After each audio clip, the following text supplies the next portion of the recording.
G'day, I'm Steve Starling and welcome to Squidgy Secrets Part 2, Beyond the Basics.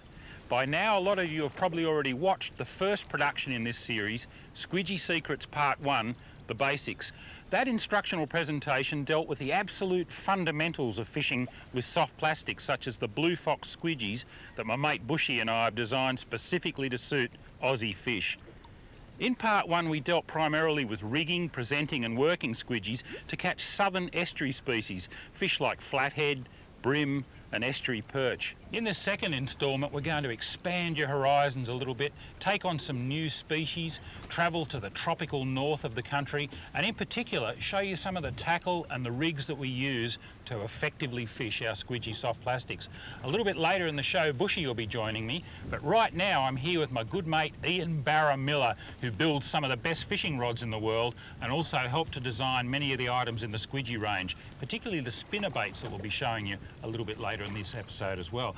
Now we're going to go after some barra and some Saratoga today here on Corroboree Lagoon in the Northern Territory. We're looking forward to it, aren't we, mate? We sure are, mate, and it's a great day and we're in good hands too because we're being guided by Scotty Eccles, Darwin-based for the last 6 or so years, guiding professionally and one of the premier guides in the Territory. So, mate, we're ready when you are. Fire up, Scott. This picturesque body of water is part of the extensive Mary River system in the Northern Territory, east of Darwin. During the dry season, it consists of a string of waterholes, 2 of the largest and best known of which are Corroboree Lagoon and Shady Camp. As well as being great fishing spots, the Mary's waterholes offer visitors spectacular scenery and a whole host of top-end wildlife. But it's the underwater life we're most interested in. We've chosen to kick off here in Corroboree by casting a few standard squidgy jigs along the outside edges of the fringing lily pads, and we don't have to wait long for a bit of action, even if it's not the barra or Saratoga we were hoping for.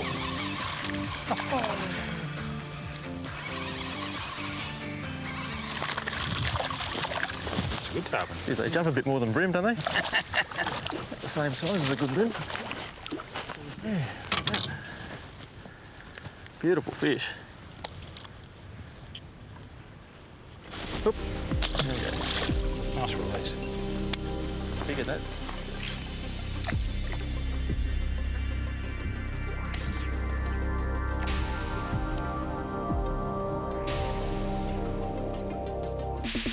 Yes. Nice billabong barra. Mate, that was just on that slow wind again. Yeah, just a slow, steady wind, was it? Dropping in the pockets. Just a slow wind. Oh, nice fish, mate. Oh, I might even get out the Enviro net for that one, mate. That was more like it, wasn't it? Oh, yeah. That's nice when he climbed on. He did. That's what it's all about. What colour squidgy are you on there, mate? Yeah, it's the Lumo colour, the neon? The neon, yep, in the fish. What I've got on as well. It's a good fish, mid-70s, isn't it? Yeah, it's a nice one for here, I think. Pushing 80. You reckon, Scott? Pretty good one for this area? Yeah, it'd be nice for this time of year, mate. Cold water. Yeah. Beautiful. Let's have a look at him. Grab him out, Ian. Squidgy barra bait caster.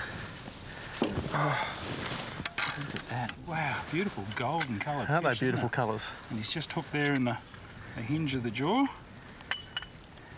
Geez, I'll tell you what, after getting a few of those tarpon biting the lure, it's a different kettle of fish when the real one jumps on.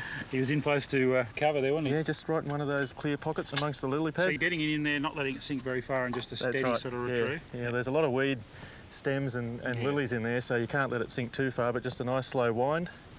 And yeah, it's developing into a bit of a pattern, I think, mate. Let's get him back in the water. Yeah, I've seen that. Righto.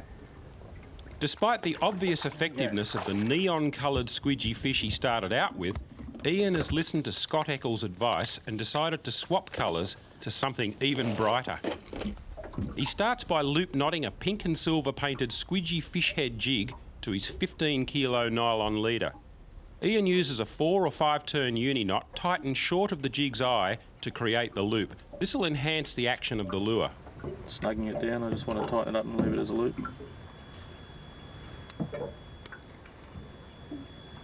Next, Ian selects a hot pink killer tomato squidgy fish tail in the number 5 size and fits it carefully onto the jig, measuring it up first to make sure it lays nice and straight.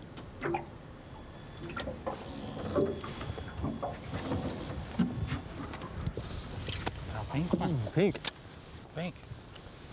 Oh, well done. The man said to use pink. How about that?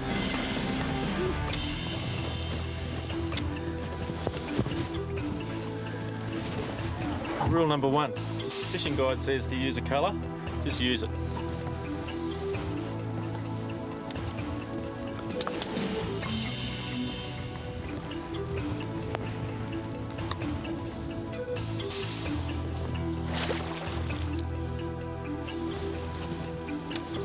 As the sun gets higher, the fish tuck closer to shade and cover, so reasonably accurate casting is fairly important when you're working the weed beds and lily edges like this.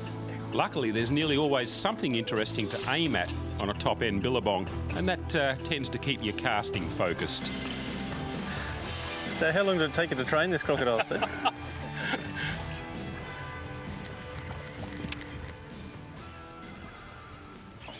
What's that? Saratoga, eh? Yeah, it looks like one. Oh, It's pulled nice pretty hard. fish. That's a big Saratoga. Well, when the guide says put a pink one on, Put a pink one on. It's working well for you. That is a lovely Saratoga. Yeah, I'll need him for you. Thanks. Where is he, Ian?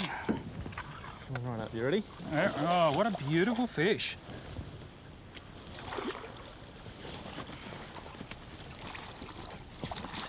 A little bit further. Oops, sorry, mate. Okay, I got it. Oh, That's a nice one, isn't thumping it? Saratoga. It's Larry Treves really doing the job, isn't it? Geez, they're a bit toothy for that, aren't they? I might Are they? slip my finger. Yeah, no, I'm right. Look at That. You get the lure out, mate. corner of the jaw again there. You're just working those weed pockets, aren't you? Yeah, I'm just dropping it in any little gap between the lily pads there and just slow rolling it out, just a nice slow wind. And it's certainly Magnificent working. fish. They're just a living fossil, the old Saratoga. Gorgeous. Let's measure him up.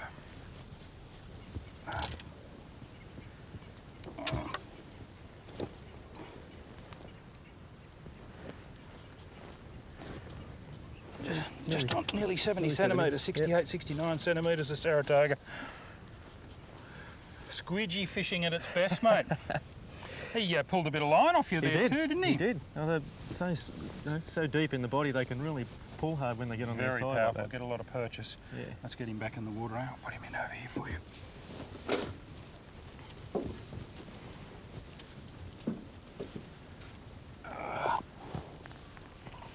Off you go, mate. Beautiful.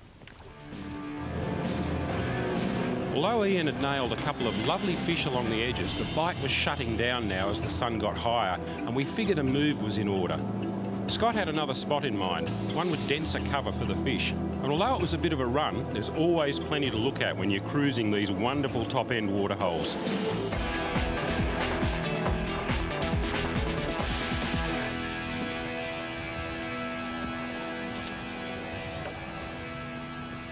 Ian and I are kicking off by throwing completely unweighted squidgies right back here into the lily pads. We've just got squidgy fish and squidgy shad tails on wide gape worm hooks, and we've got no other weight on there whatsoever. We're using gel spun line and a fairly strong, about 15 kilo leader, and we're just hoying it right back in there. We don't care whether we hit the water or not, because the way we've got them rigged up, they're fairly snag resistant. You can just pull them through and over the leaves and drop them into the little patches of water. Getting a fish out is going to be no easy task. And then a little bit later we'll start working the outside edges here with some of Ian's squidgy spinnerbaits. This is a fun way to go fishing. You reckon getting a fish out is going to be tough, mate? I'm finding it hard just getting the lure into the water.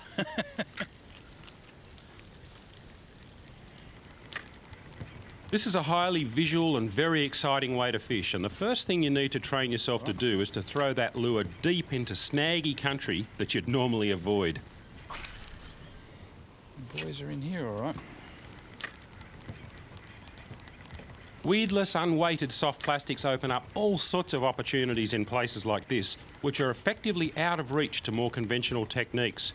And when you see a fish move like this, there's nothing to stop you getting a cast straight onto it.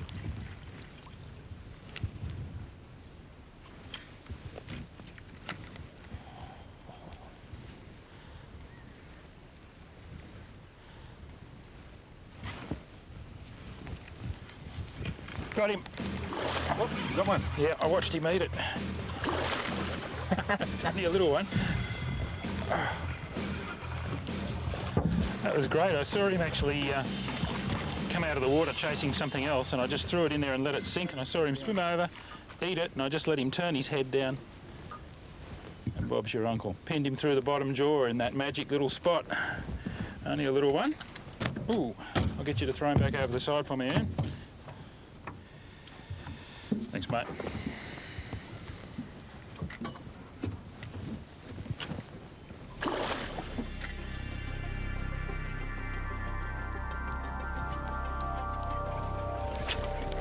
There's a lot more to what we're doing here than just mechanically casting and cranking. We're working those unweighted plastics every centimetre of the way, crawling them over lily pads and around stems, letting them drop into likely gaps and holes, and jiggling the rod tip to impart additional action.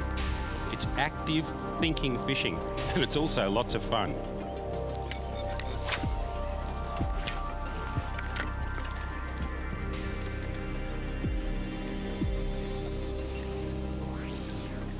That unweighted squidgy is working like a charm. Look at this croc coming in. Oh, you can hear the fish splashing. He's my barra, not yours. Look at that, he's dived down through the weed.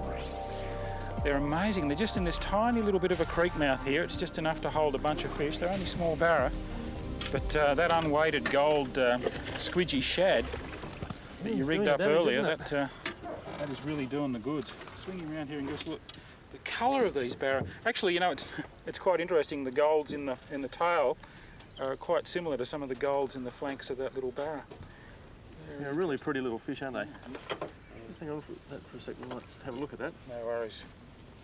Put him back. Oh, look at this croc here. Yeah, you better get him back in quick. over that way. Yeah.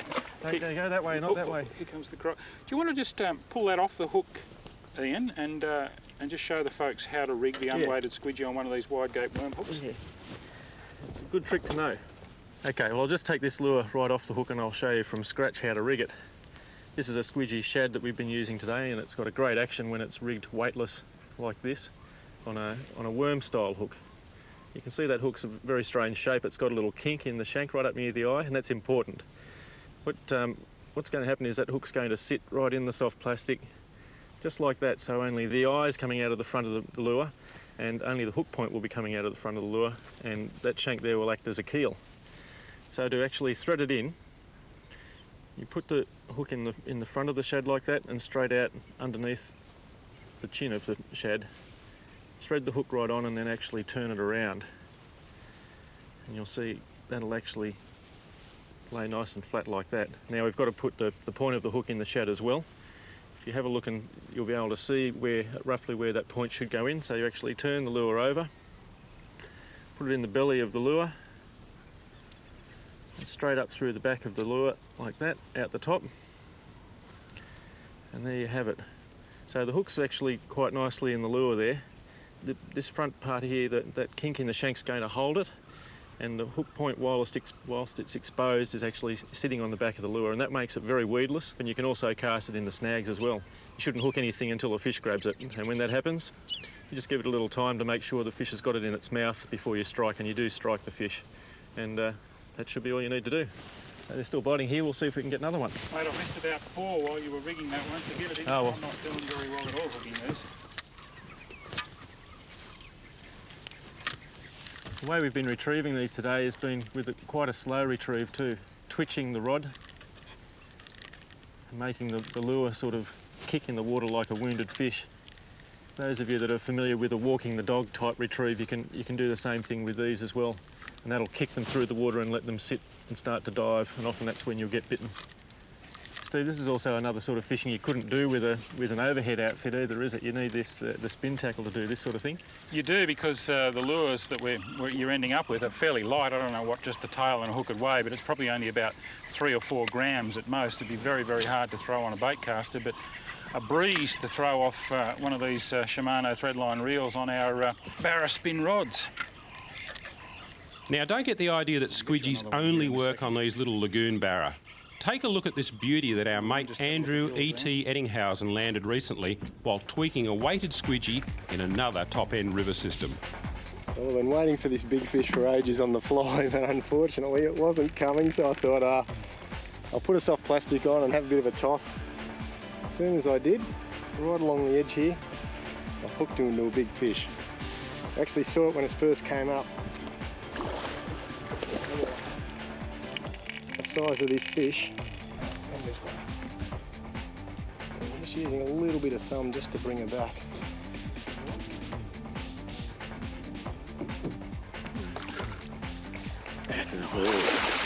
Woo! Took a squidgy.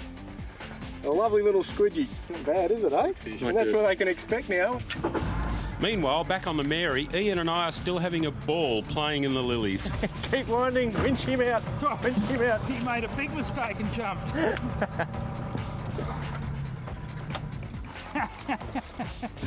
soon as he jumped, I just started winching and he never really got his head back in the water. Oh dear. That was a good job. Good job. I'm pretty happy with that. Squidgy's gone, but I don't care. That's a nice little Saratoga. Oh, aren't they great looking fish? Fantastic. He was right back in there and he shot straight up out of the water, and I just started cranking as fast as I possibly could with that 4,000 sustain reel. And I'm using one of our 6.5 foot Squidgy Barra spin rods that Ian designed, and mate, you can pull on them pretty hard, can't you? You sure can. Listen, unroll the Environet brag mat there, and we'll just measure this one and show the folks how the brag mat works. It's a nice little feature from Dave Irvine, who makes the Environets. Very fish-friendly equipment that he makes. Yeah, these are great things, these brag mats. They go right up to 1.2 metres. This fish is nowhere near that big. 52 centimetres, as you can see here. This is the 50 centimetre mark. And it starts to get really specific after about 55, because that's the minimum legal length of barra in a lot of places, right up to 1.2 metres. It's a nice smooth surface to lime on. It's not going to do the fish any harm. Yeah, and you can also write on them, Steve. You can actually write down the length of a particular fish if it was a big one, where you caught it, what the date was, and it really does become a brag mat then. Some guys actually hang them up on their wall and they can see all the big fish they've caught over the years. And that's the ones we're after, the Saratoga. Get him back into the water. Spear him in. He's off like a shot.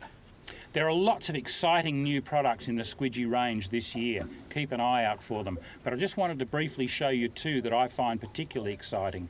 One of them is the Squidgy fish tail in 2 larger sizes than we currently make, the number 7 and number 8 sizes. Now these are really going to appeal to things like big snapper, mulloway, big barramundi, cobia, all sorts of goodies. And to go with them, and in fact to go with all the Squidgy tails, we've come up with the Squidgy resin head jig heads. These are fantastic. They've got a small lead insert set in a resin head, so it's actually quite a bit lighter than a full-on lead head, and has a much more controlled and slower sink rate. Great for fishing around snags or where you want the lure to hang in the water as it sinks a little bit slower than it does on the standard jig head. And it's built on one of these big, strong VMC Barbarian hooks. You can really pull hard on those when you hook that whopper. So if you're thinking big fish, check these out, the Squidgy fish and the resin-headed jig. Starlo, that's not a squidgy. What do you mean? This is a squidgy. I told you The not to blue bring water it out. squidgy. Whoops. We can't tell you about that. It's part of the blue water squidgy range that is going to take the world by storm, but it's still under development. Keep an eye out for it, you idiot. Yeah. On the spinnerbait? Yeah, it's on the spinnerbait. Another toga, I think. Yeah. Just that deeper edge, eh? Yeah, it's just doing some probing as we were moving, actually. I was just dropping a couple of quick Oh, casts. nice one. I'll net him for you, mate. That Enviro Nice toga. I'll grab the Enviro net. Oh.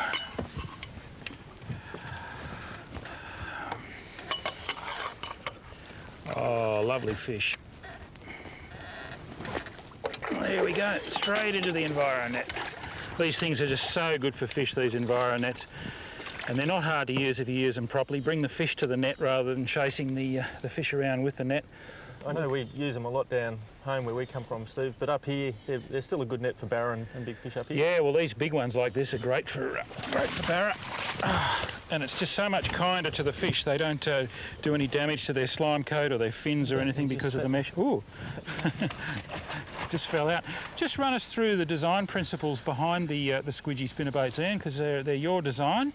What did you want to achieve with it? Well, I wanted to achieve a spinnerbait that was a little bit more suited to Australian fish than all the other spinnerbaits that we've used here, which have basically been designed for American bass fishing in shallow water. You know, fish with large mouths, a bit like that. A bit like that. Isn't he a beauty? He is. I'll pop him back in. Yep. What I like about the Squidgy spinnerbaits, apart from the fact that they've got squidgies on the tail, so they're swimming and working all the time, unlike the shredded skirts, which are nice, but we've just come up with something a little bit different. You really spent a lot of time making sure that these things would helicopter on the drop, didn't you? That's right. The arm length is different to your other spinnerbaits. It's got a short top arm and a longer bottom arm. I just think this makes the lure more accessible to our fish, and it certainly allows them to helicopter perfectly every single time. As soon as you cast it and let it sink, it'll helicopter. If you pause your retrieve and let it sink, it'll helicopter each time too. Most spinnerbaits, you'll probably get 4 out of 5 times you drop it, it won't spin. But these do it very well, and you get hit an awful lot on the drop with these lures. And that's really good in this kind of country, isn't it? Because we can throw them right back in there over the top of the lily pads, pull them across the shallow stuff, and then when you hit a little pocket of deeper water, you can just let them helicopter down into it, and a lot of times you'll get a hit doing that. Yeah, and you can wind them fast if you wanted to. They're extremely stable at all speeds, and they run quite deep if you want them to. You can actually slow your retrieve down, and the blade will still work, but the lure will start to dive.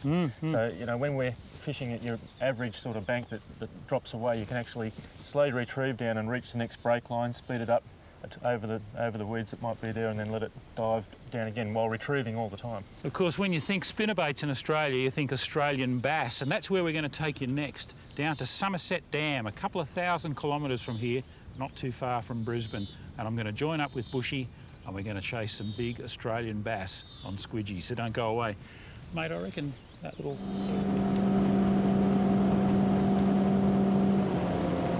Lake Somerset lies on the upper Brisbane River, an hour or two's drive from the city, and it's typical of the dozens of man-made impoundments around the country that have been successfully stocked with a variety of wonderful Australian native fish. The big prizes at Somerset include golden perch and Mary River cod, but the species that's drawn Bushy and me here, along with our good mate Craig Simmons, is the mighty Australian bass. Trouble is, we haven't exactly picked ideal conditions. We've come on the tail of drought-breaking rains and unseasonably cool weather, and it's still raining. Catching bass today isn't going to be easy. Oh, yes.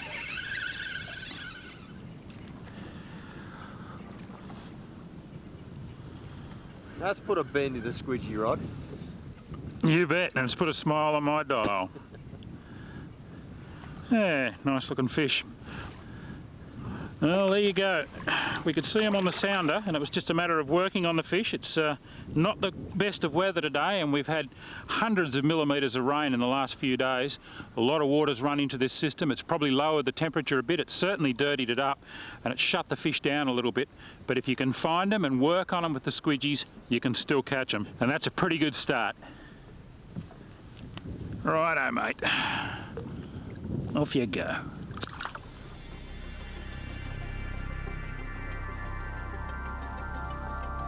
We're working water between about 7 and 10 metres deep, concentrating on areas where the depth sounder and the presence of all these cormorants or shags indicates concentrations of life. We've even pinpointed some of the better spots with marker buoys attached to weights. Trouble is, the sounder shows most of the bass sulking right on the bottom where they can be very hard to tempt. We've got about 27 feet or 8 metres of water here, and we're marking a few fish and quite a bit of bait, which is probably bony brim. There's a lot of bony brim, which are a little bait fish here in Somerset. Now, the fish don't look particularly active, the bass. We're just seeing the odd line through the middle of the bait fish schools. What I'm going to do, I've rigged up one of our number 3 squidgy fish in the Gary glitter colour on one of our lead head jigs. That's about a 5 or 6 gram head. And I'm going to drop it in there and get it right down to the bottom. Just make a short cast. We're drifting with the wind, so I'll just make a short cast. We're drifting that way, so I'll throw them back that way. I'll let it get all the way to the bottom, and I'll be able to tell when it reaches the bottom because the line will go slack. It's a little bit hard to tell when you're drifting away from it like this, so every now and again you can just put your finger on it and just let the line come tight. I can feel that that's still sinking, so I'll let it go a bit more. It's on the bottom now. I'll close the bail arm, wait for it to come tight, and then I'm just going to slowly wind. I'm not going to do anything all that exciting with the rod tip, just hold it flat and just a slow roll until I've lifted it a couple of metres clear of the bottom. Stop, open the bail arm again and let it go back down. And what I like to do sometimes is just let that line run through my fingers as it goes back down, because sometimes the fish will hit it on the way back. And you might see that in the line, but on a breezy day like this, you might also feel it with your fingers, just like a little bite. And then you can close the bail arm and strike. It's a pretty deadly technique for bass, particularly when they're shut down like they are at the moment.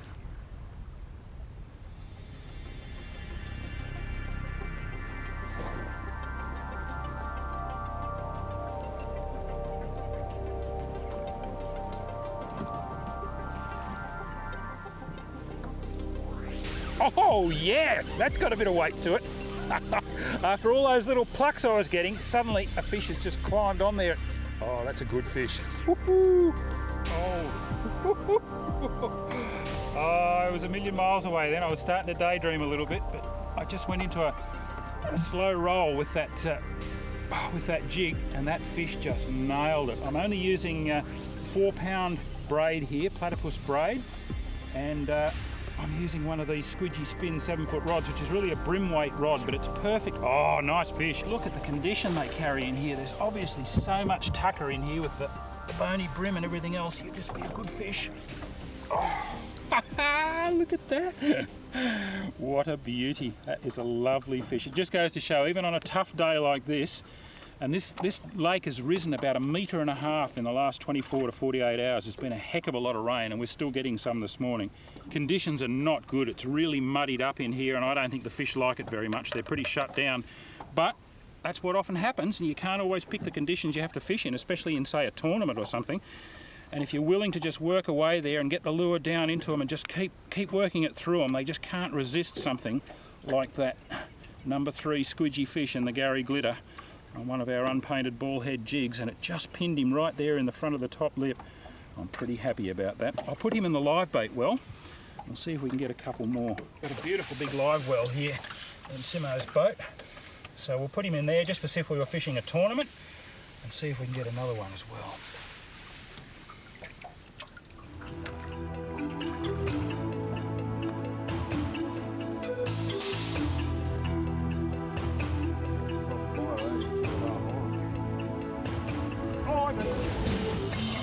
Oh yes! Woohoo! Oh, that's good. What a good feeling. We started marking those fish on the sounder, and they just looked a bit more positive and a bit higher in the water. And I went to a slightly faster slow roll, a medium roll if you like, and straight away a really active fish has just nailed that soft plastic. Oh yeah! Not a big fish, but I'm pretty happy to see him anyway. Look at that. Oh, they're spectacular fish, whether you catch them in rivers or whether you catch them in dams. Australian bass are just one of our great sport fish, and they were just made for the squidgy.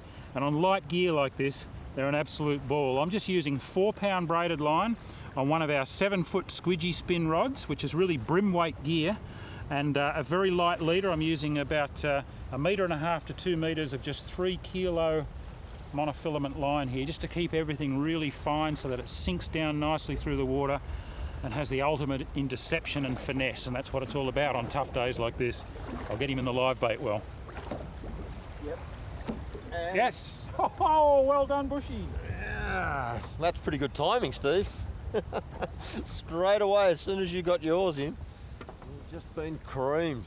Same thing, I just let it hit the bottom, started the slow wind, and you'd imagine that little tail just kicking on the way up, and he slammed that. Absolutely slammed it. Well done, mate. I had to do something. I was going to be walking home. Looks like a good fish too. Not a bad fish. Now, what line are you on, Bushy? I'm just on a bit of 4-pound fire line. Yep. And I've got a slightly heavier trace than you have. Nice fish. And that may be why you've been kicking my butt a bit too. You've got 3 and this is my first one. I'll see if I can knock it off for you. Yeah, thanks for that. He's good at that. It'd take a while to knock my fish off the line. Oh, and I noticed you went to the Gary Glitter fish a bit like I'm using, mate. Yeah, that's a very strange thing. I mean, we do have a number of different colours, and we certainly use all of those colours on various occasions, but if your mate catches 3 on one colour, it's a really good idea to go to your squidgy box and get one of those out, because they do seem to show a preference on certain days, don't they, Steve? Yeah, and isn't it interesting how similar that Gary Glitter colour is to the bass colour? And they are a cannibalistic fish, like most predators. They'll eat little bass. They're in there eating bony brim as well. But we've often found that, haven't we? If you sort of match the lure to the watercolour and to the fish and to the forage, you're going to do a lot better. Yeah, there's just something about that. And certainly today, that particular colour really has done something for us. And it is a pretty tough day. There's certainly been people here fishing with other equipment and other lures. And I'll tell you what, the only thing that's caught a fish today that we've seen has been a squidgy.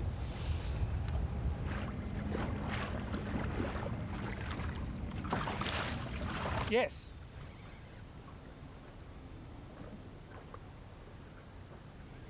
These things can fight. It hit hard, didn't it? I hit real hard and it started peeling line straight away. Colour down there. Oh, it's a big one. Look at that for a bass. That's a good bass. Oh, yes. You take that on that same straight wind.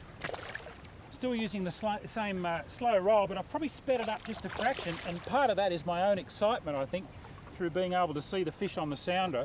They just looked to me like they were going to bite. They come up a little bit higher in the water, and that's always a good sign that they're moving around. And it's been tagged, which is really interesting. They've got tagging programs up here in these Queensland dams, and it'll be interesting. We'll get the number off that later and find out when this fish was released and how big it was when it was released. I'll tell you what, when you come out here on a pretty shut down day and you can get a couple of bass, big solid ones like that, and tell you what, you know a squidgy isn't a bad lure, Steve. I know yours. They're good fish though, aren't they? Great fish. I'd like that pair during a session in one of the ABT bass tournaments. And the thing is, you just persevered too. I mean, it took me a while to get my hook up, but you had to persevere a little bit. We had to just keep working away with those squidgies, keep having a bit of faith, and just keep working it through the fish. That's not a bad little session.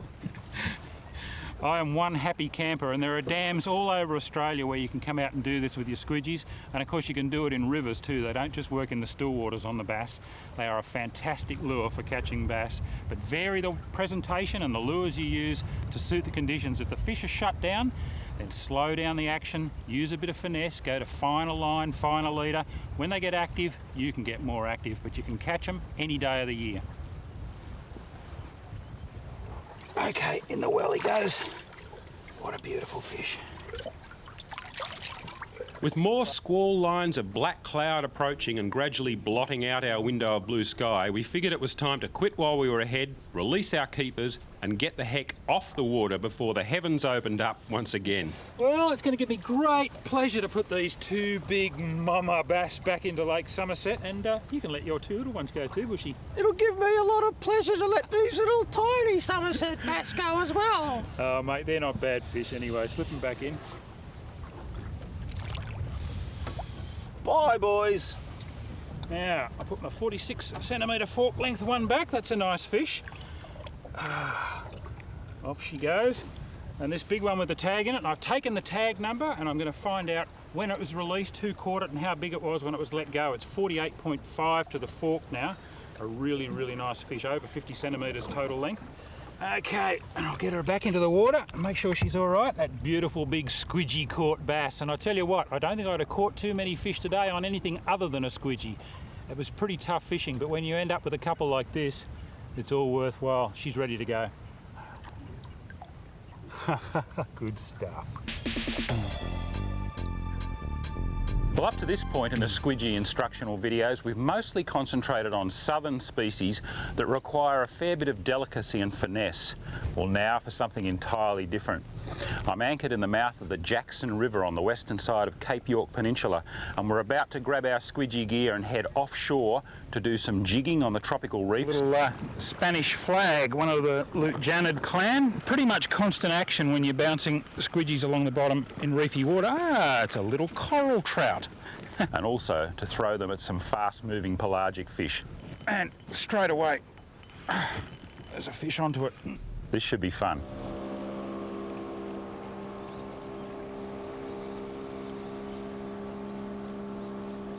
I'm up on the western side of Cape York Peninsula fishing with my favourite tropical mothership operation, Greg and Jenny Bethune's Carpentaria Seafaries. I'm headed out to sea on the Gulf today in one of their skiffs with my good mate Michael Hewlin. We'll kick off by anchoring up, putting a little burley in and bouncing some squidgies on the bottom. But as always, I'll take a moment to measure the tail I've chosen alongside the jig head and make sure I feed it on nice and straight, with the hook point emerging on the midline of the plastic's back. Well, we've come about 1 kilometre offshore and anchored up in 7 or 8 metres of water over some broken reef and sand. These little patches often hold a mixture of both reef fish and pelagic species. Now, I've put a little bit of burley in. That's not always necessary, but it doesn't hurt when you're in a new area just to throw a little bit of chopped up burley in to see what's around. And now I'm going to drop my squidgy fish down there to the bottom. Got him on 9-gram lead head jig because there's not a lot of run here today. I'll just throw it over the side and let it go all the way to the bottom. What I'm going to do is work the water all around the boat, but I'll start with the stuff right underneath. Okay, that's on the bottom now, and I'll just bounce it up and down a couple of times, lifting it half a metre to a metre off the bottom and then letting it swim back down again. Once I've bounced it a few times, I'll just retrieve it up through mid-water. And then next presentation, I'll make it in a slightly different area, make a short cast out there. Again, let it get all the way to the bottom. Doesn't take very long in this shallow water. That's on the bottom now. Just pick up the slack and bounce it along the seabed, just lifting and falling half a metre or a metre or so. I can fish the seabed all the way back until I'm nearly under the boat. And then what I like to do is retrieve it fairly rapidly up through the mid-water range. That's when you might pick up a big pelagic like a trevally or a mackerel or whatever. So you're really covering the water very effectively.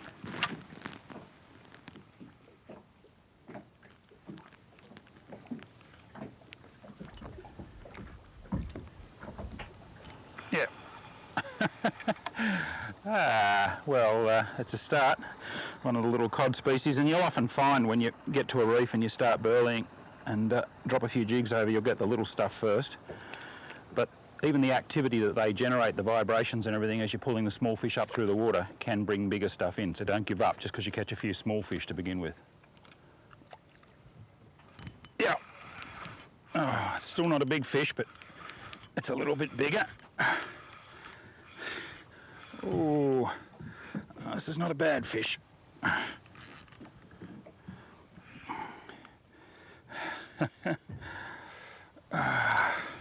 I took my little piece of wire off. I actually got snagged and lost one. Oh, it's a shark. It goes to show.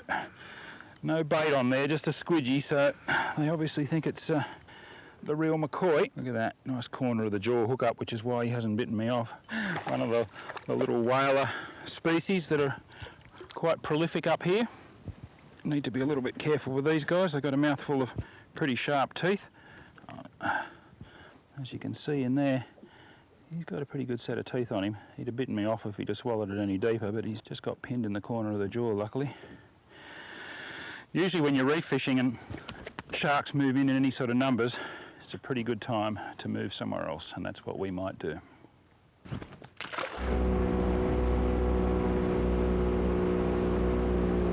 Michael and I are heading back inshore towards the beach and the river mouth, where we've seen some interesting bird activity.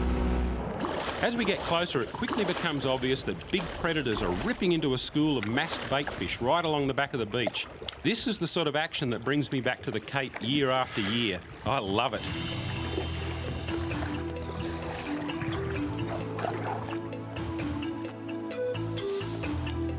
Do you want to go hookless? Oh, just cruising. Oh! Woohoo! Oh, this is fantastic. We're up here in about a metre of water on the sand flats, and there's a lot of bait fish.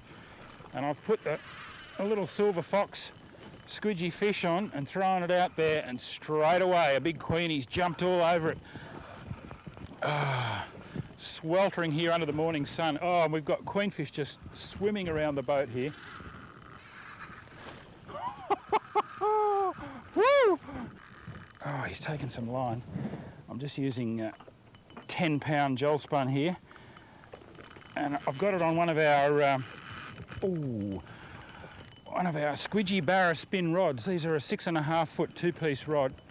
Just fantastic for this sort of thing. We call them the Squidgy Barra, but of course you can catch a whole lot more than just Barra on them. And I've got a 4,000 size Shimano reel on here. It's a wonderful outfit, nice and light. You can cast with it all day, and yet it has the authority to knock over some pretty big fish. He's made a couple of great jumps, and there he is. Oh, in that crystal clear water. We've drifted out probably into 1.5 meters of water now, maybe 2 meters, but I can still see the bottom. They're great, great fighting fish, real acrobats, fast runners, but I love them because they don't tie you up for hours like a big GT or a giant trevally. You can knock these over even on this gear in 5 to 15 minutes.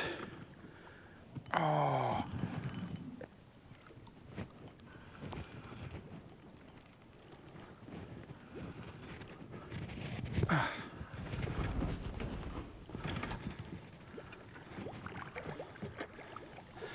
See the squidgy hanging out of the corner of his mouth there. Oh, look at that. What a beautiful queenie. Oh, and what a great way to start the day. Throwing a squidgy into a school of those. Look at that, the tail's completely undamaged. So it just goes to show squidgies are not only about fishing for fish that live down on the bottom and take fairly slow presentations. These big pelagics will also chase one down. And what I like about the squidgy is the fact that you don't have to retrieve it as quickly as some of the hard-bodied lures to get a strike from one of these pelagics. And being a single hook, it's got, oh, look how easily that came out with the single hook. And that tail will catch a couple more fish. It's not damaged at all. Righto, I'm going to get this bloke back in the water, swim him a little bit, make sure he's okay. I'll just face his head up into the current. And he's starting to kick and get his strength back. He's pretty tired, so am I. He's going to be fine. There he goes. Off back to maraud those bait fish. Speaking of bait fish, there are a couple more acres of them spread out down the back of the beach, and they're starting to attract a good deal of attention, with all sorts of predators moving in to take advantage of the seafood banquet. Well, this looks promising. I'll just throw a squidgy out there. Let it sink a little bit, we're not in deep water here. And straight away, there's a fish onto it.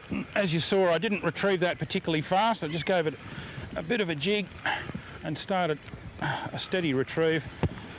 And the fish has nailed it. He's coming at me. Woo, he's going to take off in a second. I get a jump here.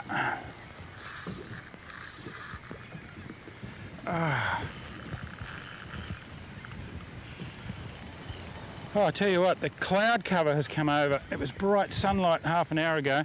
A little bit of broken cloud has rolled in and it's dropped the temperature about 3 or 4 degrees. It's made it a lot more pleasant day. I've actually stopped sweating for the first time this morning. This fish is going to have me sweating again. Here he is. Whew, they're so erratic, sudden direction changes. This one's not a jumper, or not yet.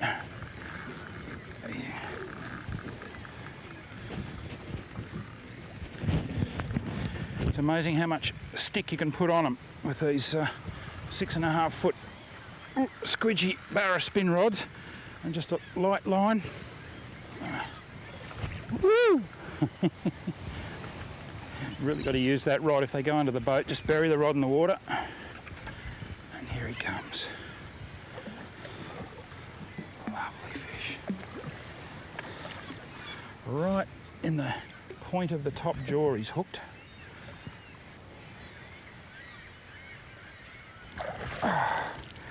Right there in the point of the jaw. That's going to come out very easily. He's only been out of the water a couple of seconds, so it's going to be a nice healthy fish. Healthy, all right, off he goes. I'm going to get another one. They're busting up over there.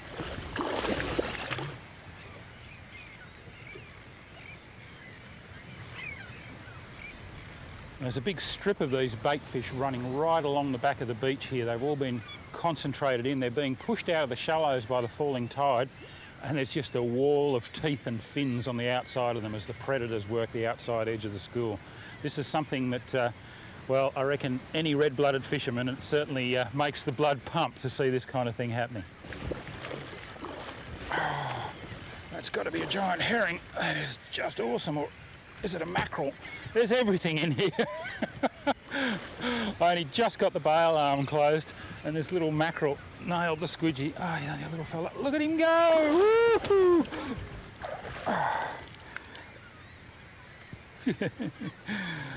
Oh, little mackerel. Oh, I was pretty lucky. I haven't got wire on. I just got a nylon leader, but his teeth stayed away from the nylon.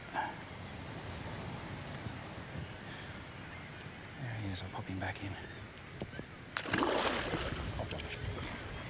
There's a big queenie. Okay, this is sight casting with a squidgy. Lob it in front of him, and he eats it. It doesn't get much better than that. This is a great demonstration, you know. There would be literally millions of bait fish here along the beach. We've got predators hunting the edge, and you might think, what's the point in matching one of those bait fish? You've got a 1 in a million chance of getting a take, but not if you fish it just out on the edge of the school and make it look like a crippled one that's wandered out of the group. Straight away a fish just jumps all over it.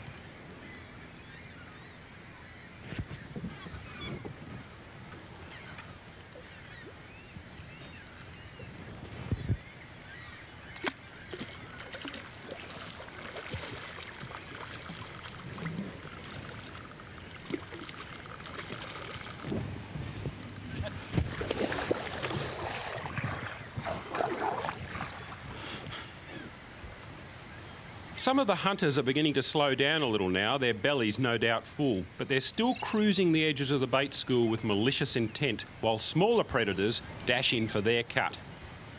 This is flat sight fishing at its champagne best, and often you can literally pick your target before even making a cast. Just check this out. It's a golden. I've got him. Oh, just for something a little bit different. This one's a beautiful golden trevally. I saw them coming across the flats, 2 or 3 fish. It was a little hard to tell what they are. There's queenfish there as well. Dropped the squidgy in front of him and just jigged it a couple of times. And bingo, he's all over it. And that's a lovely, lovely golden trevally. Sight fishing with the squidgy on the flats for these things. Doesn't get too much better than that. Look at this.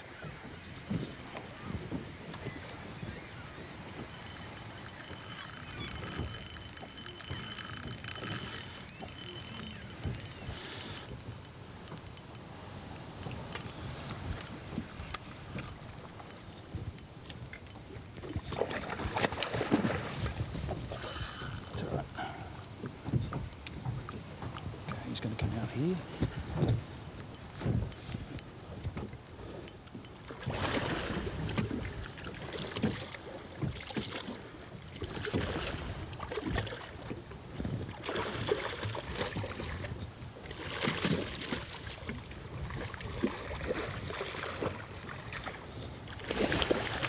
What I love about these golden trevally is they've got no teeth, no spines, no scoots. They're just a dream when it comes to handling. You can tail them like that. And there it is. I changed to a larger squidgy fish in the silver fox because a fair few small trevally and queenies started to move in there. and I thought that by going for a bigger one I might be able to high grade, and it worked. Scored that lovely golden trevally. Look at his mouth, they've got really rubbery lips and a mouth that actually shoots forward like a vacuum cleaner for sucking crustaceans and things off the bottom, but they'll also chase down bait fish and squidgies. I'll get him back in the water. They handle pretty well. Oh, he's got plenty of life in him. I'll just face him up into the current and away he goes. Well, that's given you a bit of an idea of what you can do with squidgies out in the open. It's not all about vertical fishing, slow presentations. You can catch fast-moving pelagic fish on them too. Queenies, trevally, tuna, mackerel, you name it. The sky's the limit. Well, Bushy and I are a couple of thousand kilometres further south from where Starlo just enjoyed that amazing session on the flats of Cape York. But we're still in Queensland. In fact, we're at Lenthall's Dam, a few hours drive north of Brisbane. And although it's in the middle of winter here in Queensland, we're looking forward to some pretty hot action, we hope, on the spinnerbaits today. And these squidgy spinnerbaits are lethal pieces of gear. Now, I know you're their daddy. You've put a lot of work into these, Ian. Now, why are they fantastic? Well, as you know, mate, spinnerbaits are a great lure for working right throughout the water column. You can fish them shallow near the surface and you can fish them deep. And with the squidgy spinnerbaits, we've worked in a lot of features into the design to make them just a little bit better for Australian fish. Right, they helicopter down really well, they buzz well. Yep, you can even make them dive if you wind them slowly. They'll still work and dive when you want to get down deep. So this looks pretty good round here. I reckon we should pretty much start. I can't wait to have a go. Because of their versatility, spinnerbaits are ideal searching tools when exploring new water, whether it be in a river or a lake. And that's exactly what Ian and Bushy are doing here, as neither of them has fished Lenthall's Dam before. They're concentrating their efforts along the shoreline and any weed bed edges or pockets, using a variety of retrieves to effectively search the water column, and it doesn't take too long for this proven strategy to pay off. Oh, and the light tackle, Bushy. Yes, Barra. Just slow rolling the very smallest spinnerbait right along the bottom there. Well, we've literally been here about 5 minutes, so that's not too bad. We had quite a few casts at the edge there without any luck. So. Oh, nice fish too. Good solid fish. That's a pretty sexy looking spinnerbait too. I like that colour, that blue. Yeah, it's the avocado colour and it's been working really well in a whole lot of places. St Clair and Glenbourne and even up north in the tropics on the Toga they've been working well, that particular colour. So he's, I believe there's two really distinct year classes in this dam too. This class and then there's a bigger one as well. Bigger one? Bigger one as well. Let's get some more spinnerbaits in there. Now, wait a minute here, Ian. This is a bit sneaky. How come most of the spinnerbaits I've seen come in from the States have got a big skirty thing, and your cunning little one's got a little wriggly thing? What's the go with that? Well, the go is the squidgy tail, Bushy, the squidgy factor. We know how much the fish like them on jigs, but they also love them when they're on a spinnerbait too. And so the whole squidgy spinnerbait concept, of course, is centred around the squidgy tails. Right, and I suppose instead of getting a big mouthful of fluffy skirt that they're not used to, it's like a little shrimp or a prawn, so they actually get the hook straight in the mouth with That's that. the idea. I think they're a lot more suited to our native fish and the size of their mouth, and I think also the way that they take the lure.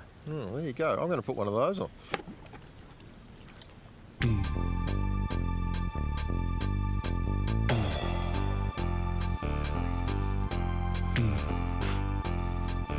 Okay, let's see if we can get another one. What did you do with that thing? Was it helicoptering or just slowly? Let it go right to the bottom and then just really slow That's rolling. a good little spinnerbait. I like that. It climbed on beautifully.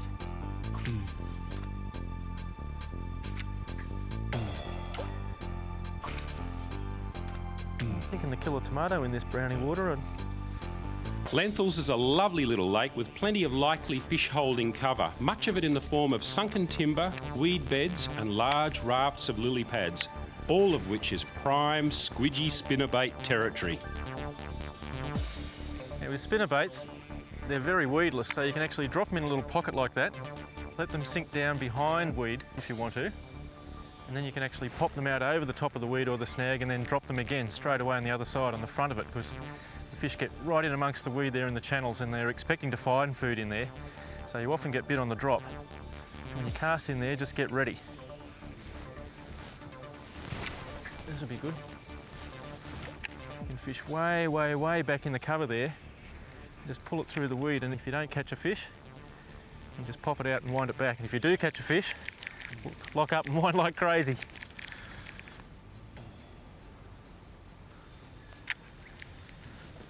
Yep. He's got you around the weeds there, mate. I No, don't you're think he's a clear now. monster, so I think I've got him.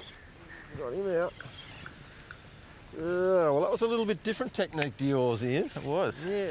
Next to those weeds and a slow roll, I just threw right in hard in the bank under those sort of trees right on the edge and a quick burn. Okay. Just a nice fast retrieve to have that blade really whirring, and the fish sort of have to make up their minds all of a sudden whether they want it or they don't. You can wind these really fast, you know. Yeah. This design, they're very, very stable. You can crank them almost Very flat out stable, and they'll so- still sit in the water. Yeah. You can burn them really fast and they don't rise up too quick either. You can burn them really fast and then let them sink back down again. All right, we'll chuck him in. Just another sneaky way to Yeah. use the old squidgy spinnerbait. Yeah, they're You pretty like good it. for all these techniques. So we can get another one in there. Yep. Oh, that's a better fish. Oh, He's got a bit of get up and go. yeah, he has. I think I've got him out past that weeds. This one's got a bit of toe in it. Well, that's 2 and 3 casts. I can see a pattern forming. Yeah, there's a bit of a pattern forming there. And that's one of the things you have to keep your eye on too when you're fishing any sort of a lure, but with a spinnerbait Oh as well. yeah, that's a nice one. That's one of those bigger class fish, I think. That's a bit better. Let's see if we can get him up How here. heavy's your hopefully. leader? Oh, just heavy enough. Made him. Yeah, once you get a bit of a pattern, it's very important to notice what you're doing with your lure, with your spinnerbait. If you've been bitten on a fast retrieve, well, just throw it back in there and do another fast retrieve like I just did with that one. Again, if you're bitten when you're on the drop, when it's slowly helicoptering down, try some more of that.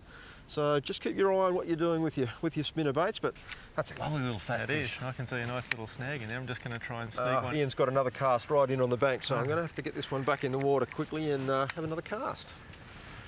There you go, mate. Well, I might be slow, but I'm not silly. I'm going to do the same as you, mate.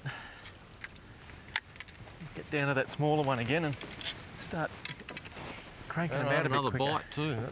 Keep that area back in mind. We mightn't have blasted them all out of that yet either. It's nothing better than having a nice bite on a fast crank spinnerbait, is there? It's great stuff. It's good stuff, isn't it? Winding away and just go crunch. And the other good thing about these, they're particularly weed resistant. The way you've got that arm just on that good angle, you can whack it right in there in the shallows. It's not many baits you can throw right in there like that and go over a log, drop it in, crank it. There's another good thing about them too, you know. I reckon these outcast most other spinnerbaits by about 100%. So when you want to get the jump on your mate, just fire it way down there. That's too far to cast. I don't know why you'd want to cast way down there when I'm going to catch a fish just there. I already fished that one.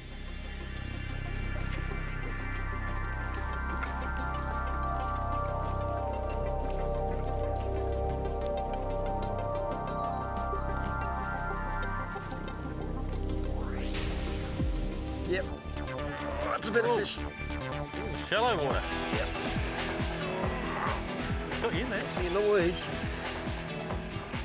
Now that was a good illustration of another technique you can do with these squidgy spinnerbaits. See that little pile of weed right there? I threw the lure in, it landed about 6 inches from that patch of weed. I clicked my bail arm over, and that lure was just what we call helicoptering. The blade was just turning, that lure was falling vertically down through the water right next to that patch of weeds, and zoom, the line just took off and that fish was on the end. So that's just another technique for you. Always be aware that you may be bitten by a bass while you're helicoptering down. And these squidgy spins, absolutely sensational for helicoptering. That little blade hangs up there, helicopters away, the lure goes down like that, and he couldn't resist. If you're fishing them deep, mate, you can actually count them down. They do half a metre a second. It's handy to know, if you find a fish on the sounder, you'll know how deep it is, and you can count it down so that it goes right down where they are. I love this spinnerbait fishing. Well, Bushy's been catching far too many fish on that gold spinnerbait of his, and unfortunately, I don't have another one left in the tackle box. But what I do have is a spinnerbait with a gold blade. And one of the beauties of the Squidgy spinnerbait range is that we can select any colour squidgy tail that we like, and we can fit it to the spinnerbait, providing it's the right size. So I do have some gold tails here in the tackle box, and you fit them onto the lure exactly as you would onto a normal jig head, with the one exception, and that is that you cut the front of the lure off just behind the moulded head of the tail like that. I'll take the green one off there, and now I'll simply replace it with the gold tail. Thread it on as you would normally, straight down the middle, and back out through the very top of the lure so it sits straight. I've got a gold lure to try and match him. Hopefully I'll be able to catch one now. Yep. He's got one. He got one. He got. You're. Get him out of there. Get him out of there. You're unstoppable today, Bushy. Gold lure or no gold lure? I can pull. I can tell you what. I put my gold lure on and he puts a green one on and he still keeps catching them. It mightn't be a big one, but it's a lively one. Well, unfortunately, we've run out of time here on Squidgy Secrets Part 2, Beyond the Basics. But we hope you've enjoyed the show because we've certainly enjoyed making it for you. And don't think you're going to get away that lightly, because next year we're going to bring out the Secrets of Squidgies Part 3. Oh, I can't wait to learn those secrets. But we're not going yet. Hey, you're not going to beat me to the rest of these snags. Oh, no. Oh, no. See? Karma got you.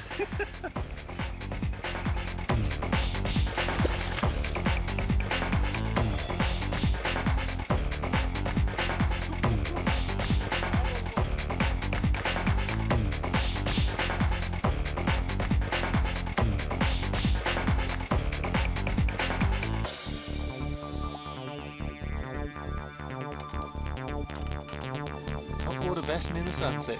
Way to go. Back you go. Well done. Well.